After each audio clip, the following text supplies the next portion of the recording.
2022 की अगर बात करें तो विधानसभा चुनाव लगातार और चरणों में होते चले आए हैं, 4 चरण का मतदान हो चुका है। तो हम ऐसे में खड़े हैं उत्तर प्रदेश के बस्ती जनपद के हरैया विधानसभा से प्रत्याशी समाजवादी पार्टी से त्र्यंबक नाथ जी के पास, त्र्यंबक पाठक जी। सबसे पहले तो आपका बहुत बहुत स्वागत है लाइव 24 में। धन्यवाद भैया, जी आपको भी बहुत। जी, मैं सबसे पहले बात यही करूंगा विकास की। जिस तरीके से अगर बात करें हरैया विधानसभा तो क्या कुछ बाकी रह गया, कितना विकास हुआ? आप तो लगातार क्षेत्र में डालते रहते हैं, क्या कुछ बाकी है जो जीतने के बाद आप उसे पूरा करें? देखिए, हमारा राजनीतिक सफर हरैया का 40 साल का है। 1982 में परशुरामपुर से पहली बार ब्लॉक प्रमुख चुनी गई, 5 बार ब्लॉक प्रमुख रहे। 2002 में समाजवादी पार्टी के सिंबल पर यहाँ से हम चुनाव लड़े थे, मात्र 428 वोट से हम पीछे था। उसके बाद भी 2 बार विधानसभा लड़ी, 12 में माननीय मुलायम सिंह जी ने कप्तान को लड़ा दिया। तो हम लोग इसी मिट्टी में, इसी में रात दिन चलते हैं। कोई धंधा नहीं, कोई बिजनेस नहीं, केवल जन सेवा करते हैं। विकास जो 5 सालों का है, इसमें तो कोई विकास हुआ नहीं। लोग अपना विकास किए, और जो हमारी 12 से 17 की जो हमारे राष्ट्रीय अध्यक्ष मुख्यमंत्री थे, जो काम उन्होंने किया था उसी का उन्होंने नाम बदला, उसी का उद्घाटन किया है। तमाम जो कल्याणकारी योजनाएं थी उसको खत्म कर दी। अगर बात करें राजकिशोर जी, एक बार आपको पटकनी, क्या इस बार पटकनी त्र्यंबक पाठक दे रहे हैं? नहीं, तो उनकी पार्टी की पटकनी हो चुकी है। पार्टी उनकी अस्तित्व में कहा, तो हम तो क्या पटकनी दे गए। तो बाहर के रहने वाले 17 में यहाँ की जनता ने उनको वापस कर दिया था। वो तो कहीं लड़ाई के मैदान में है ही नहीं है। लड़ाई सीधा भाजपा समाजवादी पार्टी से।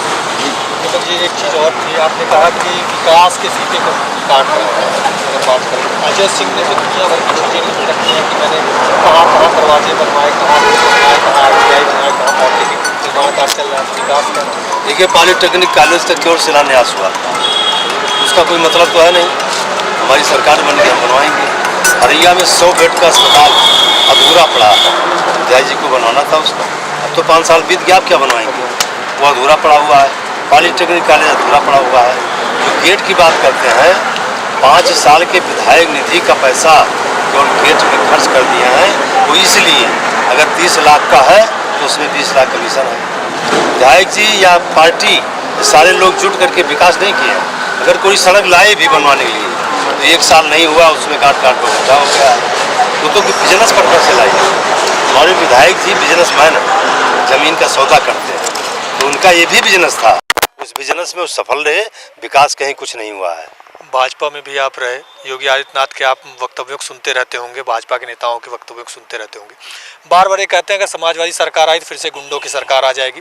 जैसे आपके ऊपर भी दुनिया भर के आपराधिक मुकदमे दर्ज हैं, दिखाई देते हैं, वो लगातार ऐसी चर्चाएं रहती हैं। तो क्या फिर सचमुच? नहीं, आपराधिक मुकदमे तो राजनीतिक प्रतिद्वंदता के नाते हुए हैं हमारे ऊपर।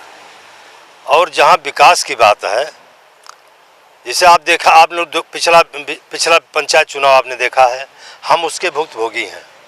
17 में हमने भाजपा के विधायक बनाया, 19 में सांसद बनाया, लेकिन हम लोगों को ब्लॉक प्रमुख नहीं बनने दिया गया। रात में 2 बजे लगा करके फोर्स हमारा नॉमिनेशन नहीं होने दिया।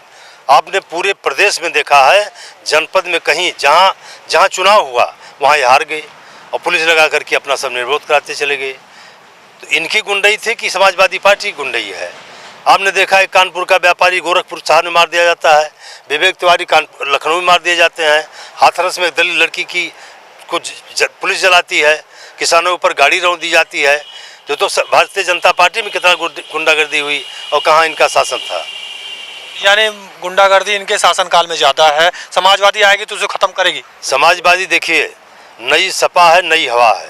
हमारे राष्ट्रीय अध्यक्ष जी पढ़ाई की है विदेशों की, उनकी जो व्यवस्था, उन्होंने जो मैनेजमेंट किया है सभी जातियों को लेकर, जिसे होता था यादव मुसलमान की पार्टी है, राजभर जी को जोड़ा, स्वामी प्रसाद मौर्य समाज को जोड़ा, संजय सिंह चौहान को जोड़ा, चौरसिया को जोड़ा, उस सबको सम्मान देते हुए टिकट भी वितरण किए हैं। बगल की विधानसभा गोंडा में गौरा है, एक नाई समाज के लड़के को दे दिया उन्होंने, बड़े बड़े मठाधीशों को काट दिया। हमको रिपोर्ट के आधार पर हमको टिकट दिए, उनको रिपोर्ट मिली कि त्र्यंबक पाठक ब्राह्मण बाहुल क्षेत्र है, जीत सकते हैं। राम प्रसाद चौधरी जी के लड़के को चौधरी उनको दिया। तो सबको सबका समीकरण बनाया और सबकी व्यवस्था करते हुए सबको लेकर चल रहे हैं, और सारे लोग मिलकर चुनाव लड़ रहे हैं। लोगों ने धरना प्रदर्शन के लिए जाम दिया, तो अब जाकर उसमें जब बैठ गए, जब सरकार चली गई तो लोगों ने कहा क्या करने के लिए विधायक आए हैं आप ही खुदवा रहे हैं। हमारे कहने का मतलब है ये कटान क्षेत्र जो है हमारा बंधा किनारे का, इसमें हम लोग व्यवस्था करेंगे कि बंधा भी सुरक्षित रहे, गांव भी सुरक्षित रहे और हमारे लोगों का घर द्वार भी बने। बालू नदी के बीच में बहुत बड़ी बालू का उसमें सैलाब है, तो रास्ता बना करके बालू वहाँ से निकलवाएं। हमारे किसान की जो सबसे बड़ी महत्वपूर्ण समस्या इस समय है हमारी ही नहीं पूरे प्रदेश की। हमारे जहाँ अभी रात होगा लोग टार्च लेंगे, लाठी लेंगे, डंडा लेंगे, गांव की रखवाली करते हैं, जानवर सब खा जाते हैं। ये सबसे महत्वपूर्ण समस्या है, पूरे प्रदेश की समस्या, इसका निदान किया जाएगा। हम लोगों की सोच है गौ माता भी सुरक्षित रहें, हमारे किसान भी खुशहाल रहें। हम अच्छा गौशाला बनवाएंगे। इन्होंने गौशाला बनवाया, 1 रुपया किलो भूसा दिया, तो कैसे रहेंगे जानवर? मरते गए। प्रधानों को सेक्रेटरी के ऊपर दबाव बनाया गया, वो कहाँ से पैसा लाएं? पूरी अराजकता है, ब्लॉकों में 40% कमीशन चल रहा है। तो प्रधान कमीशन दें, विकास करें, क्या करें? 1 रुपया किलो भूसा इन्होंने दिया है, तो जानवर सब मरते चले गए गौशाला में। हम लोग व्यवस्था है, नदी किनारे तमाम ज़मीनें पड़ी हुई हैं, बढ़िया गौशाला बनाया जाएगा, उनके लिए खाने की व्यवस्था किया जाएगा। उनके गोबर का उपयोग अगर हम करें, मशीन लगाकर बढ़िया खाद बनवाएं, तो उसी से उनका पूरा खर्चा चलेगा, उनकी सेवा होती रहेगी। योगी सरकार की एक योजना है जिसमें गोबर का प्रयोग करने के लिए, गोबर से कमाई करने के लिए किसान की बात। अब क्या योजना? अब तो चले गए बाबा जी, अब तो जब आएंगे तब योजना बनाएंगे ना। योजना हम बनाएंगे, हमारे पार्टी का राष्ट्रीय अध्यक्ष जी का घोषणा पत्र है, तमाम जन कल्याणकारी योजनाएं हैं जिसको उन्होंने बंद कर दिया था। समाजवादी पेंशन हो, लैपटॉप हो, जो कुछ बंद कर दिया था। आपने देखा है हमारे जो ये शिक्षा मित्र हैं उनको वापस कर दिया, सहायक अध्यापक बने। हमारे एजेंडा में उनको सहायक अध्यापक बनाएंगे। हम पेंशन बहाल करेंगे। कल राजस्थान सरकार ने मोहर लगा दिया, उन्होंने बजट पारित कर दिया पेंशन के लिए, तो हम भी करेंगे। मतलब तमाम ऐसी योजनाएं आप सब कुछ जानते हैं। रोजगार की अगर बात की जाए तो हरैया विधानसभा में क्या रोजगार के लिए कोई चीज? त्र्यंबक पाठक अगर विधायक बनते हैं या मंत्री मंडल में जाते हैं, अगर समाजवादी सरकार बनती है तो क्या रोजगार के लिए कुछ? देखिए, रोजगार के लिए हम व्यक्तिगत तो कुछ कर नहीं सकते हैं। हरैया के लिए, यदि हरैया के लोगों ने सेवा करने का अवसर दिया और हमारे राष्ट्रीय अध्यक्ष जी मुख्यमंत्री बनने जा रहे हैं, पश्चिम से हवा चल के तूफान में बदल गई है, तो निश्चित रूप से हरैया के नौजवानों के लिए रोजगार भी दिया जाएगा। हमारे घोषणा पत्र में है बेरोजगारी भत्ता दिया जाएगा। हम कहते भी हैं लोगों से, हमारे जो लड़के नौजवान, आपने देखा होगा 90% लड़के सब नौजवान थे। एक केवल फेसबुक के माध्यम से कि बाजार घूमना है, आपने देखा हजारों लड़के इकट्ठा हो गए। तो इनके लिए हम लोग चाहते हैं, हरैया विधानसभा में पिछड़ा क्षेत्र है, कहीं कोई विकास नहीं हुआ है 20 सालों में। हमारी योजना है हम इंजीनियरिंग कॉलेज खुलवाएंगे हरैया में, आदरणीय राष्ट्रीय अध्यक्ष जी से कहकर। हमारी शिक्षा फ्री है, केजी से पीजी तक हम फ्री शिक्षा दे रहे हैं। हम निवेदन करें कि हमको एक विश्वविद्यालय दिया जाए। लड़के हमारे जब पढ़ेंगे, टेक्निकल पढ़ाई करेंगे, तो अच्छी कंपनियां आती हैं, उनको नौकरी मिलेगा। तो ये सारी योजनाएं हैं, क्षेत्र का विकास करेंगे। हमारे घर कभी आप आए होते, इतना गहरा गड्ढा, हम भी 5 साल उनकी सेवा किए हैं। हमारे घर की सड़क नहीं बन पाई, तो विकास क्या होंगे? विकास तो किया लोगों ने, अपने घर का किया, अपने गांव किया, अपना विकास किया।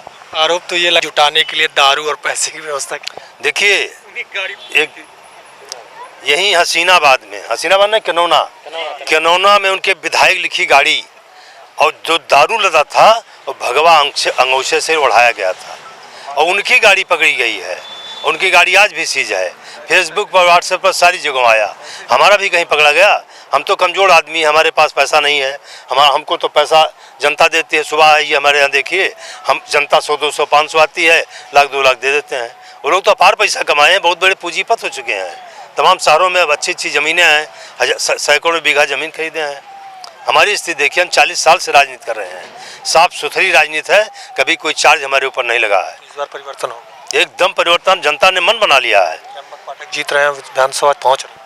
आपको बहुत बहुत धन्यवाद इसके लिए। नहीं, आप कह रहे हैं, आप कह रहे हैं। तो ये हमारे साथ थे त्र्यंबक पाठक जी, जिनका साफ तौर पे कहना है समाजवादी की सरकार बन रही है, और जो गुंडा राज योगी सरकार में रहा, भ्रष्टाचार जो योगी सरकार में रहा, वो हरैया और बस्ती से समाप्त होने वाला है। हमारी सरकार बनती है तो हरैया के लोगों को रोजगार की दृष्टि से योजनाएं लाई जाएंगी, मगर बहरहाल किसकी सरकार बनती है, कितनी योजनाएं धरातल पे आती हैं, ये तो आने वाला वक्त ही बताएगा।